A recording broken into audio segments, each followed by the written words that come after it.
기획회의를 개회하겠습니다.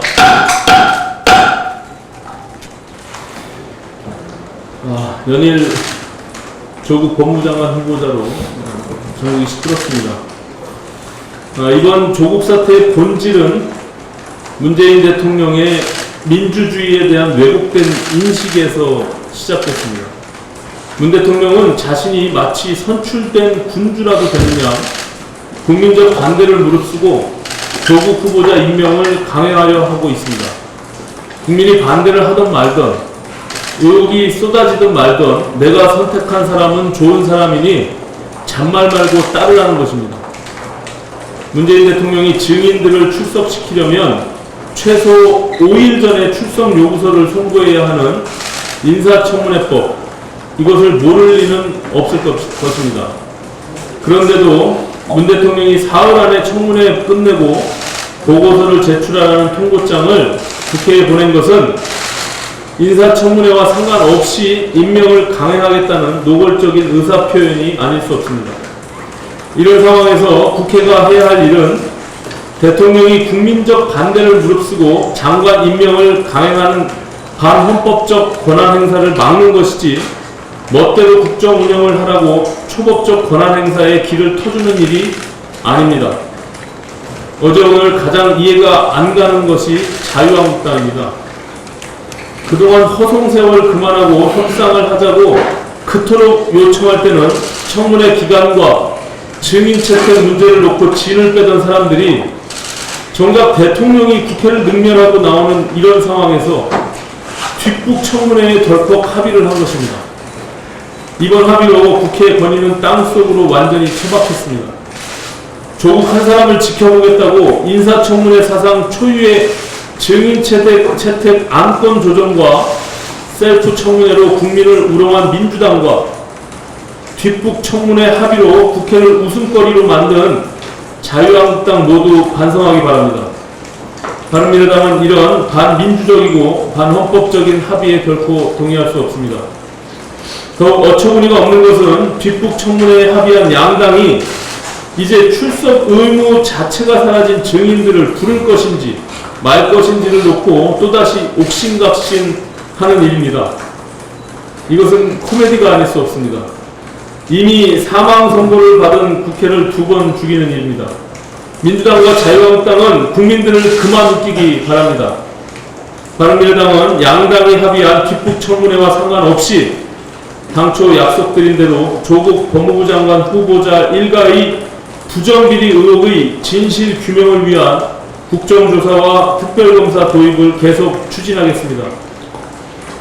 교섭단체뿐만 아니라 비교섭단체와 무소속 의원들을 포함해서 조국 후보자 임명에 반대하는 모든 의원들의 힘을 모아 문재인 대통령의 오만과 독선에 브레이크를 걸겠습니다. 온 나라가 조국 사태에 빠져들면서 잊고 있는 사실이 하나 있습니다. 바로 말도 많고 탈도 많았던 20대 국회의 마지막 정기국회가 지난 2일부터 시작됐다는 사실입니다. 추석 연휴가 지나고 나면 17일 교섭단체 대표연설을 시작으로 국정감사와 내년도 예산안 심의 등 정기국회 일정이 본격화됩니다. 20대 국회를 두고 역대 최악의 국회라고 말씀하시는 국민들이 많이 계십니다. 가장 잘한 국회라는 평가는 받지 못해도 최악의 국회라는 오명만큼은 벗을 수 있도록 끝까지 최선을 다해 나가겠습니다. 이와 관련해서 오늘은 내년도 예산안에 대해 한 말씀 드리겠습니다. 올해 국가 본예산이 469조 6천억으로 역대 최대 규모의 예산이었습니다. 이 많은 예산을 쏟아붓고도 올해 우리나라 경제 성장률은 정부가 목표치로 삼은 2%대 중반 유지도 사실상 어려워진 상태입니다. 대외 여건이 악화된 탓도 있지만 근본적으로 문재인 정부가 경제정책 기조를 잘못 잡았기 때문에 벌어진 일입니다. 그런데도 정부는 잘못된 정책을 고칠 생각은 하지도 않고 내년도 예산을 무려 513조 5천억 원 규모의 초대형 슈퍼 예산으로 편성하겠다고 합니다. 정책으로 풀어야 할 문제까지 재정으로 해결하겠다는 이런 발상으로 나가게 되면 국민의 세부담 증가와 재정 건전성 악화로 경제 활력만 더욱 떨어지게 됩니다. 실패한 정책들에 투입되는 쓸모없는 예산들을 대폭 줄이고 꼭 필요한 곳에 집중해서 예산을 쓰면 예년 수준의 재정으로도 경제 변동에 충분히 대응할 수 있습니다. 앞으로 국정감사와 예산안 심의 과정에서 보다 자세히 말씀드리겠지만 바른미래당은 정책 효과는 고려하지 않고 한도 끝도 없이 재정 투입만 늘리는 문재인 정부의 잘못된 태도를 바로잡는 데 역량을 집중하겠습니다. 지난 2일 지하철 1호선 금천구청역에서 외주 노동자가 열차에 치여 사망하는 안타까운 사고가 있었습니다.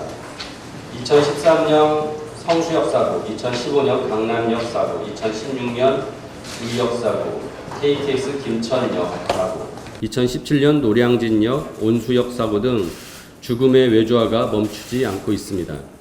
사고 희생자의 대부분은 비정규직이거나 외주 업체 노동자들입니다. 원청인 코레일이 작업과 운행에 대한 정보를 외주 노동자들과 사전에 공유했다면 막을 수 있었던 사고로 인재에 가까워 보입니다. 2018년 태안화력 비정규직 고 김용균 씨의 사망 사건 이후에 구성된 일명 김용균 특조위의 최근 보고서에 따르면 하천 노동자는 사고 위험 노출 정도가 원청 노동자에 비해 9배나 높지만 이에 비해 급여는 53% 수준입니다. 대기업이 위험한 작업을 헐값에 사내 하청에 넘기고 하청업체는 안전관리보다는 작업 일정에 치중하다 사고를 내는 악순환이 이어지고 있습니다. 바른미래당은 지난 2018년 12월 사고 발생 시 도급을 준 사업주의 산업재해 예방조치 의무를 확대하고 처벌을 강화하는 산업안전보건법 일부 개정안을 통과시킨 바 있습니다. 이번 국정감사 때 죽음의 외주화가 계속 이어지지 않도록 대책을 마련하는 데 최선의 노력을 다하겠습니다. 한 가지 더 말씀드립니다. 미중 무역 전쟁과 일본 경제 보복 조치로 인해 우리나라 경제가 위기에 직면하고 있습니다. 이런 와중에 WTO 개발도상국 주의를 점하고 있는 우리나라에 불똥이 튀었습니다. WTO 개도국 지위로 인해 우리나라는 농업관세와 보조금 감축률, 이행기간 등 선진국에 비해 유리하게 적용받고 있습니다. 하지만 개도국 주의를 잃는다면 WTO 허용 농업보조금이 현행 1조 4,900억 원에서 8,200억 원 수준으로 대폭 삭감됩니다. 때문에 농업인에 대한 보조금 정책에 큰 차질이 예상됩니다. 문제는 산업통상자원부가 개도국 지위 유지로 얻을 실익이 크지 않다고 판단하고 있다는 점입니다. 협상이 쉽지 않기 때문에 아무것도 해보지 않고 정부가 스스로 개도국의 지위를 포기하는 건 고래싸움에 새우등 터질까봐 아무것도 안 하는 것과 같습니다. 정부는 원칙적으로 선진국의 의무를 준수하되 쌀, 고추 등 소수 핵심 품목 보호를 위해 매우 제한적으로 개도국 우대를 이용하겠다는 제안을 하는 등 설득 논리를 개발하여 농어민의 피해가 최소화될 수 있도록 최선의 노력을 다해야 할 것입니다. 이상입니다. 국내 전기차 배터리 회사 LG화학과 SK이노베이션 간 소송전이 감정 싸움을 넘어서 그룹 간 다툼으로 번지면서 이대로 가다가는 국내 미래차 시장의 경쟁력마저 크게 실추될 수 있다는 우려가 커지고 있습니다. 영업비밀 침해 소송, 특허 침해 소송 등이 맞물리면서 양사의 법률 비용만 2천억 원에 이를 것이라고 관측이 됩니다. 문제는 소송전이 장기화될 경우 어느 쪽이 이기더라도 국내 2차 전지와 전기차 산업 전체에 미칠 영향이 엄청날 것이라는 점입니다. 언론 보도에 따르면 그동안 우리 기업들이 배터리를 납품해온 독일의 폭스바겐 그룹 산하 자동차 아우디가 최근 중국 배터리 제조업체인 비아디와 배터리 공급을 논의하고 있는 것으로 알려지고 있습니다. 폭스바겐 입장에서는 어느 쪽이 이기더라도 손해를 떠안아야 하는 상황에 처할 수 있기 때문입니다.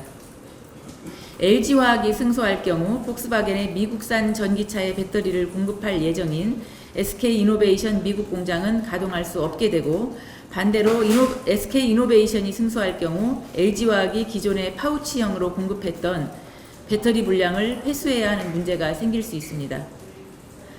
물론 기업 입장에서는 핵심 기술과 영업비밀 보호를 위한 정당한 소송일 수는 있지만, 지금은 우리 기업 간 경쟁을 멈추고 힘을 모아야 하는 상황입니다.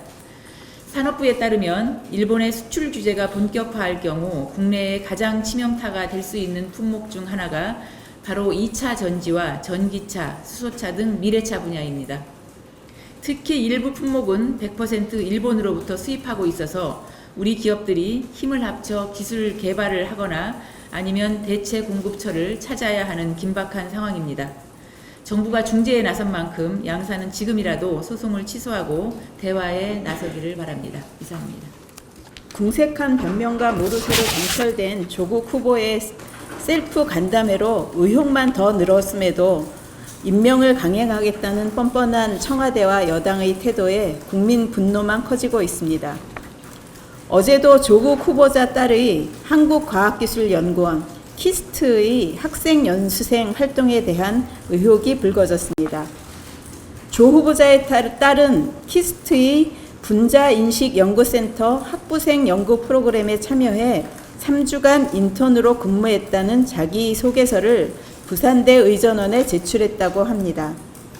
그러나 키스트는 조 후보자 딸이 프로그램 기간인 3주 동안에 단 3일만 출근한 것으로 파악되었고, 재확인한 결과 공식적으로는 인턴 활동 증명서를 발급한 적도 없다는 보도가 이어지고 있습니다. 오늘은 부산대 의전원에 입시 대비용으로 준비해놨던 키스트 인턴 활동 증명서는 키스트의 개인 연구원으로부터 받은 것으로 알려진 활동 증명서와도 참여 취지나 활동 내용이 다르게 기재되어 있다는 보도도 있었습니다. 갈수록 태산입니다. 이런 의혹은 국가연구원인 키스트의 위신을 떨어뜨리고 땀 흘려 연구에 매진하고 있는 연구원들의 사기를 떨어뜨리는 일입니다. 과기정통부와 교육부 등 정부 당국은 사실관계 확인을 철저히 해서 선량한 학생과 연구원들이 피해받는 일이 없도록 해야 할 것입니다. 저 역시 과방위 간사로서 진실을 밝히는데 모든 노력을 기울이겠습니다. 이상입니다. 정치가 경제 민생을 망치고 있습니다. 집권 세력의 정책 수정이 필요하다는 말씀드립니다. 8월 수출이 442억 달러로 전년 동월 대비 13.6% 감소했다고 합니다. 지난해 12월부터 9개월째 내리 하락세를 보이고 있다는 것입니다. 반도체 수출은 30.7%나 줄었습니다. 정부의 낙관과 달리 하반기 들어서 수출 감소율이 대래 높아지고 있는 추세라고 합니다. 수출이 우리나라 경제를 지탱해온 것을 고려하면 수출의 큰 폭 감소는 한국 경제가 미중유 위기에 빠졌다는 사실을 생생하게 보여준 통계라고 할 수 있겠습니다. 경제 현장의 아우성도 여기저기서 터져나오고 있습니다. 일례로 올해 추석 상여금을 주는 기업들이 대폭 줄었습니다. 한국경영자총연합회가 538개 대중소기업을 대상으로 조사한 결과 응답 기업의 65.4%만 추석 상여금을 지급할 계획이라고 합니다. 이는 지난해보다 4.8포인트 감소한 수치이며 추석 상여금을 지급하는 기업 비율이 60대로 60%로 내려갔다는 것은 2007년 이후 처음이라고 합니다. 경기 불황으로 기업들의 경영 사정이 나빠졌고 그에 따라 종업원들의 고통도 가중하고 있음을 증명하는 사례입니다. 미중 무역 분쟁과 세계적 경기 하강과 같은 글로벌 악재 예외에 우리 경제를 짓누르는 요인들이 상존하고 있기 때문에 문제가 더욱 심각하다고 생각합니다. 정치에서 파생된 악재들이 경제를 압박하는 것은 물론 정부의 반기업 정책이 기업을 더욱 옥죄고 있습니다. 본 의원은 잘못된 정치가 경제를 골병들게 한다고 해도 지나치지 않다고 분석하고 있습니다. 이번에 경제보복은 대법원의 강제징용 피해자 배상 판결과 정부 안이한 대처로 촉발했는데 기업들이 생고생만 하고 있는 것입니다. 정부의 한일 지소미아 파기 결정으로 한미 동맹의 균열을 넘어서 미국이 한국을 대상으로 경제적 조치를 취하지 않을까 기업들이 정정긍긍하고 있다는 말도 들립니다. 이렇게 될 경우에 일본의 경제법과는 차원이 다른 충격이 불가피하기 때문일 것입니다. 미국, 일본, 중국 등 다른 나라 지도자들은 국익을 위해서 억지 주장까지 펴고 있는 반면 우리 정부는 기업을 돕기는커녕 오히려 족쇄를 채우고 있는 실정입니다. 정치에서 촉발한 악재들, 최저임금 인상, 주 50시간제 도입 등 기업들의 숨통을 재고 있습니다. 문재인 대통령과 더불어민주당은 망가지는 경제와 민생을 돌보지 않고 조국을 법무부 장관으로 만들면 모든 문제가 해결될 것처럼 요란을 떠는 형태의 국민들이 절망하고 있음을 직시할 것을 촉구합니다. 대통령의 제왕적 권력 행사, 패권 정치, 오기 정치 이제 그만 종식하시고 국민 통합의 정치를 펼쳐주실 것을 부탁드립니다. 이상입니다. 예, 고맙습니다. 비공개로 회의 계속 진행하겠습니다. 오늘 2시에 연찬회를 이곳 국회에서 개최하는 것으로 변경 조정했습니다.